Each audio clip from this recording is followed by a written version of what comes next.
बिस्मिल्लाहिर्रहमानिर्रहीम। अस्सलामुअलैकुम। आप देख रहे हैं JN न्यूज और मैं हूं आपकी मेजबान सुंबल ज़िया।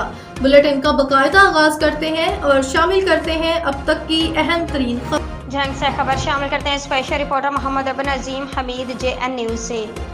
डिप्टी कमिश्नर अली अकबर भंटा ने इंसदाद पोलियो मुहिम के पहले रोज की कारकर्दगी के हवाले से जायजा इजलास की सदारत की। इस मौके पर महकमा सेहत के अफसरान ने डिप्टी कमिश्नर को ब्रीफिंग दी और पहले रोज के अहदाफ के हवाले से पोलियो वैक्सीन पीने वाले बच्चों के अदाद शुमार और महकमाना कारकर्दगी के बारे में आगाह किया। डिप्टी कमिश्नर ने उम्मीद जाहिर की कि पोलियो के खिलाफ मौसर और पायदार इक़दाम की बदौलत आइंदा नस्लें इस मौसी मर्ज से महफूज रह सकती हैं।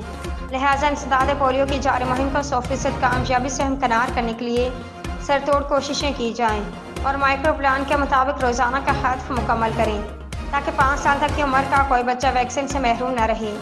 डिप्टी कमिश्नर ने मुहिम पर अमल दरामद की पेशरफ्त का जायजा लेते हुए पोलियो टीमों को जिम्मेदारियाँ मज़ीद अहसन अंदाज में निभाने की ताकीद की और कहा कि पब्लिक ट्रांसपोर्ट अड्डों, रेलवे स्टेशन समेत दीगर अहम अवामी मकामात पर पोलियो टीमों की मौजूदगी यकीनी और बच्चों को खतरे पिलाने की अहम जिम्मेदारी में गफलत न की जाए। इजलास के दौरान मुहिम पर अमल दरामद और मॉनिटरिंग के बारे में ब्रीफिंग भी दी गई।